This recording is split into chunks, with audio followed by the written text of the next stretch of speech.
Hi everyone, today is August 20th and I'm going to read the Bible. And for the Old Testament, the reading is taken from Job chapter 1 to chapter 3. Chapter 1. In the land of Uz, there lived a man whose name was Job. This man was blameless and upright. He feared God and shunned evil. He had 7 sons and 3 daughters, and he owned 7,000 sheep, 3,000 camels, 500 yoke of oxen, and 500 donkeys, and had a large number of servants. He was the greatest man among all the people of the East. His sons used to hold feasts in their homes on their birthdays, and they would invite their 3 sisters to eat and drink with them. When a period of feasting had run its course, Job would make arrangements for them to be purified. Early in the morning, he would sacrifice a burnt offering for each of them, thinking, "Perhaps my children have sinned and cursed God in their hearts." This was Job's regular custom. One day, the angels came to present themselves before the Lord, and Satan also came with them. The Lord said to Satan, "Where have you come from?" Satan answered the Lord, "From roaming throughout the earth, going back and forth on it." Then the Lord said to Satan, "Have you considered my servant Job? There is no one on earth like him. He is blameless and upright, a man who fears God and shuns evil." "Does Job fear God for nothing?" Satan replied. "Have you not put a hedge around him and his household and everything he has? You have blessed the work of his hands, so that his flocks and herds are spread throughout the land. But now stretch out your hand and strike everything he has, and he will surely curse you to your face." The Lord said to Satan, "Very well, then everything he has is in your power, but on the man himself do not lay a finger." Then Satan went out from the presence of the Lord. One day, when Job's sons and daughters were feasting and drinking wine at the oldest brother's house, a messenger came to Job and said, "The oxen were plowing and the donkeys were grazing nearby, and the Sabeans attacked and made off with them. They put the servants to the sword, and I am the only one has escaped to tell you." While he was still speaking, another messenger came and said, "The fire of God fell from the heavens and burned up the sheep and the servants, and I am the only one who has escaped to tell you." While he was still speaking, another messenger came and said, "The Chaldeans formed 3 raiding parties and swept down on your camels and made off with them.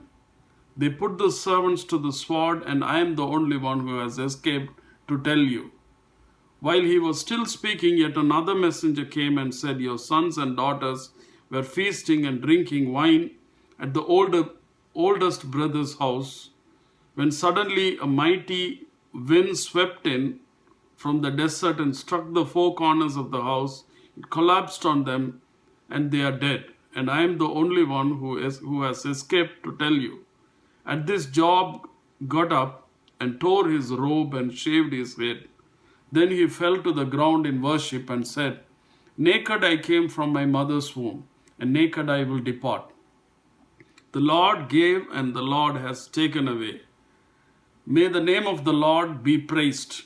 In all this, Job did not sin by charging God with wrongdoing. Chapter 2. On another day, the angels came to present themselves before the Lord, and Satan also came with them to present himself before him. And the Lord said to Satan, "Where have you come from?" Satan answered the Lord, "From roaming throughout the earth, going back and forth on it." Then the Lord said to Satan, "Have you considered my servant Job?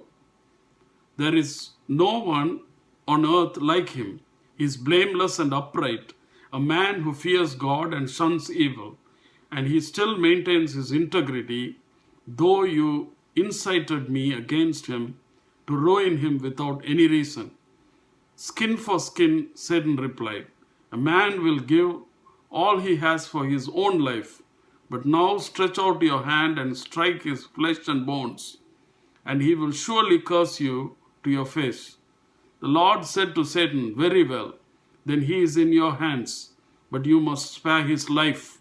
So Satan went out from the presence of the Lord and afflicted Job with painful sores from the soles of his feet to the crown of his head. Then Job took a piece of broken pottery and scraped himself with it as he sat among the ashes. His wife said to him, Are you still maintaining your integrity? Curse God and die. He replied, You are talking like a foolish woman. Shall we accept good from God and not trouble? In all this, Job did not sin in what he said.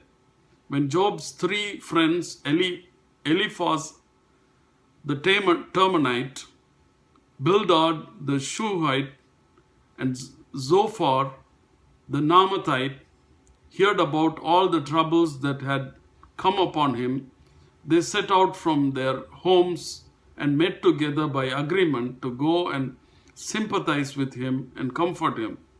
When they saw him from a distance, they could hardly recognize him. They began to weep aloud, and they tore their robes and sprinkled dust on their heads. They sat on the ground with him for 7 days and 7 nights.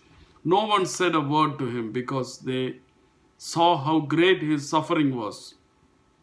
Chapter 3. After this, Job opened his mouth and cursed the day of his birth. He said, May the day of my birth perish, and the night that said a boy is conceived. That day may turn to darkness. May God above not care about it. May no light shine on it. May gloom and utter darkness claim it once more. May a cloud settle over it. May blackness overwhelm it. That night may thick darkness seize it. May it be included among the days of the year, nor be entered in any of the months. May the night be barren. May no shout of joy be heard in it. May those who curse days curse that day. Those who are ready to rouse Leviathan, may its morning star become dark. May it wait for daylight in vain and not see the first rays of dawn. For it did not shut the doors of the womb on me to hide trouble from my eyes. Why did I not perish at birth and die as I came from the womb? Why were 3 knees to conceive me, and breasts that I might be nursed? For now I would be lying down in peace. I would be asleep and at rest, with kings and rulers of the earth who built for themselves places now lying in ruins, with princes who had gold, who filled their houses with silver. Or why was I not hidden away in the ground like a stillborn child, like an infant who never saw the light of day? There the wicked cease from turmoil, and there the weary are at rest. Captives also enjoy their ease. They no longer hear the slave drivers shout. The small and great are there, and the slaves are freed from their owners. Why is light given to those in misery, and life to the bitter of soul? To those who long for death that does not come, who search for it more than for hidden treasure, who are filled with gladness and rejoice when they reach the grave. Why is life given to a man whose way is hidden, whose God has hedged him? For sighing has become my daily food. My groans pour out like water. What I feared has come upon me. What I dreaded has happened to me. I have no peace, no quietness. I have no rest, but only turmoil. Amen. The next reading is taken from the New Testament. The reading is taken from 1 Corinthians chapter 14, verses 1 to 17. chapter 14. Follow the way of love and eagerly desire gifts of the Spirit, especially prophecy. For anyone who speaks in tongue does not speak to people but to God. Indeed, no one understands them. They utter mysteries by the Spirit. But the one who prophesies speaks to people for their strengthening, encouraging, and comfort. Anyone who speaks in a tongue edifies themselves, but the one who prophesies edifies the church. I would like every one of you to speak in tongues, but I would rather have you prophesy. The one who prophesies is greater than the one who speaks in tongues, unless someone interprets, so that the church may be edified. Now, brothers and sisters, if I come to you and speak in tongues, what good will I be to you, unless I bring you some revelation or knowledge or prophecy or word of instruction? Even in the case of lifeless things that may sound, such as the pipe or harp, how will anyone know what tune is being played unless there is a distinction in the notes? Again, if the trumpet does not sound a clear call, who will get ready for battle? So it is with you. Unless you speak intelligible words with your tongue, how will anyone know what you are saying? You will just be speaking into the air.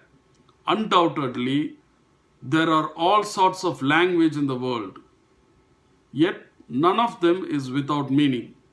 If then I do not grasp the meaning of what someone is saying, I am a foreigner to the speaker, and the speaker is a foreigner to me. So it is with you. Since you are eager for gifts of Spirit, try to excel in those that build up the church. For this reason, the one who speaks in a tongue should pray that they may interpret what they say. For if I pray in a tongue, my spirit prays, but my mind is unfruitful. So what shall I do? I will pray with my spirit, but I will also pray with my understanding. I will sing with my spirit, but I will also sing with my understanding. Otherwise, when you are praising God in spirit, how can someone else who is now put in the position of an inquirer say amen to your thanksgiving, since they do not know what you are saying? You are giving thanks well enough, but no one else is edified. Amen. The next reading is taken from Psalms. Psalms chapter 37, verses 12 to 29. The wicked plot against the righteous and gnash their teeth at them. But the Lord laughs at the wicked, for he knows their day is coming. The wicked draws the sword and bend the bow, to bring down the poor and needy, to slay those whose ways are upright. But their swords will pierce their own hearts, and their bows will be broken. Better the little that the righteous have than the wealth of many wicked. For the power of the wicked will be broken, but the Lord upholds the righteous. The blameless spend their days under the Lord's care, and their inheritance will endure forever. In times of disaster, they will not wither. In days of famine, they will enjoy plenty. But the wicked will perish. Though the Lord's enemies are like the flowers of the field, they will be consumed. They will go up in smoke. The wicked borrow and do not repay, but the righteous give generously. Those the Lord blesses will inherit the land, but those he curses will be destroyed. The Lord makes firm the steps of the one who delights in him. Though he may stumble, he will not fall, for the Lord upholds him with his hand. I was young and now I am old, yet I have never seen the righteous forsaken, or their children begging bread. They are always generous and lend freely. Their children will be a blessing. Turn from evil and do good. Then you will dwell in the land forever. For the Lord loves the just and will not forsake his faithful ones. Wrongdoers will be completely destroyed. The offspring of the wicked will perish. The righteous will inherit the land and dwell in it forever. Amen. The next reading is taken from Proverbs. Proverbs chapter 21 verses 25 to 26. The caring of the sluggard will be death of him, because his hands refuse to work. All day long he craves for more, but the righteous give without sparing. Amen.